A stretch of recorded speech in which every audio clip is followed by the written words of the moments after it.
In August 1993, Cynthia Berger was raped and strangled to death in her home. The killer subsequently placed her body in a bathtub laced with bleach and set fire to her home in an effort to destroy evidence. He was calculating, organized, meticulous in what he tried to do. He was able to destroy a great deal of evidence. He didn't destroy the evidence in her, though.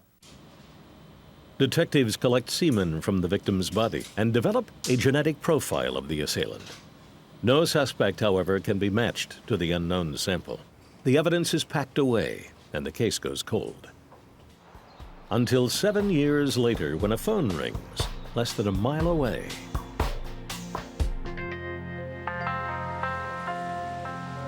As a routine, I guess you'd call, or just a normal practice, I have a tape recorder on my desk with a tape loaded in it, hooked up to the telephone, just in case I do get that big phone call. That big phone call comes on the afternoon of August 29th, 2000. At the other end of the line, a female informant who wishes to remain anonymous.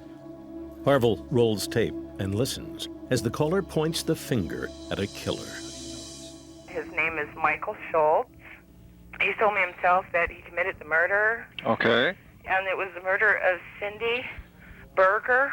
Cindy Berger, is it B-U-R-G-E-R? I guess. Okay. The guy, and she named him Michael Schultz. Michael Schultz had raped this woman, had murdered her, placed her in a bathtub with some chemicals, lit the apartment on fire. She's giving me a lot of detail. Because I really do want you guys to find this out. I mean, I'm a good, Sure. law-abiding citizen, and I can't believe that I've had this information for so long.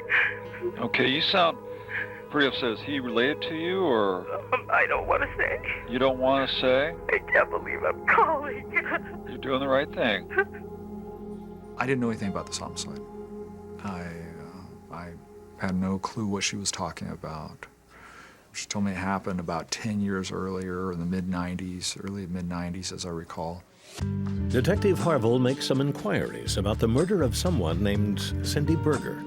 In the nearby town of Port Hueneme, the detective gets a hit.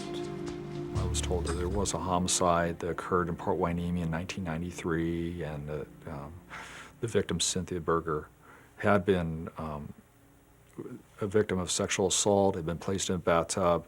A lot of what he told me matched up with the details that the anonymous caller gave me on the phone. Harville's lead quickly makes its way to the desk of Dennis Fitzgerald, the man who worked the original murder investigation.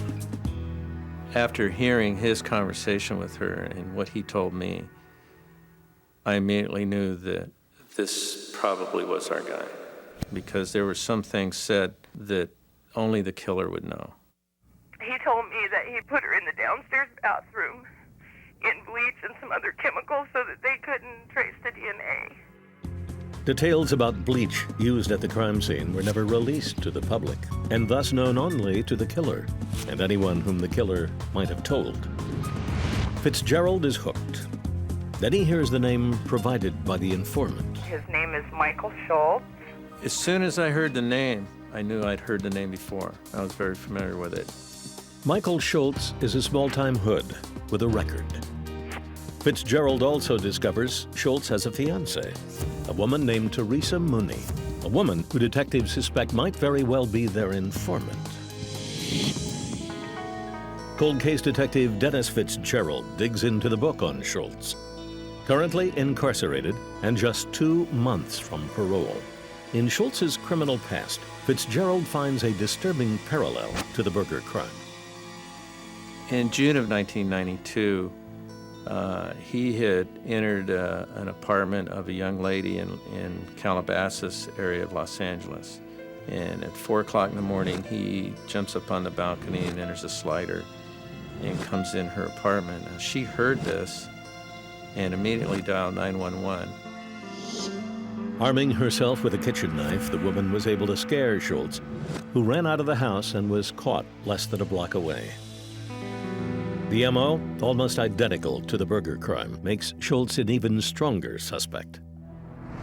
On September 22nd, Fitzgerald pays his suspect an unexpected visit at the California State Prison. The detective wants to shake down Schultz's cell and see what shakes out.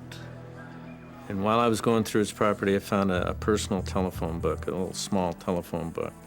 And I came up with an address that I immediately recognized was very close to Cindy's house. The address is less than 200 yards away from Cynthia Berger's front door.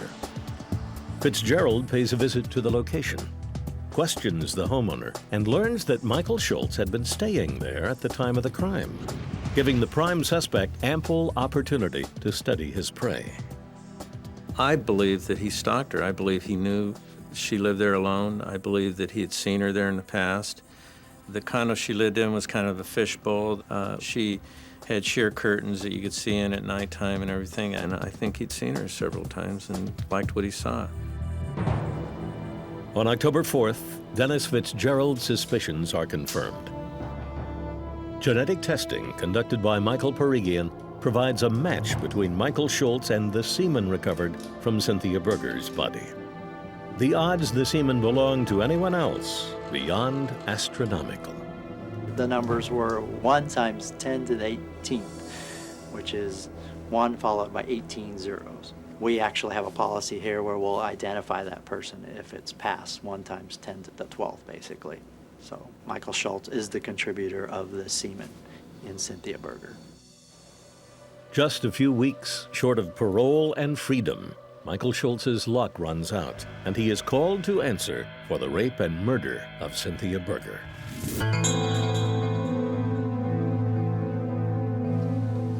It takes a jury only 30 minutes to return a guilty verdict against Schultz, a verdict Dennis Fitzgerald believes to be richly deserved. Number one, he's a cold-blooded killer, and he didn't care who he killed as far as Cindy went or what he did with her, but also the potential to kill others in the fire. He said this was in a condominium complex, so when he set that fire and he took off the smoke detectors, so it would delay the reporting of the fire, the finding of the fire, he didn't care who others he hurt. On February 26, 2003, Michael Schultz is sentenced to death in California's lethal injection chamber. It is a bittersweet resolution for the woman who loved him, tried to help him, and ultimately had to turn him in. I didn't betray Michael. Michael betrayed me long before. He betrayed me when he did what he did to Cynthia. I don't like that I'm without the one that I loved. I don't like that my dreams were shattered, but I like knowing that he's where he should be. If it wasn't for Teresa, probably other lives would have been lost. This guy's a predator. He would kill over and over again if he hadn't been stopped.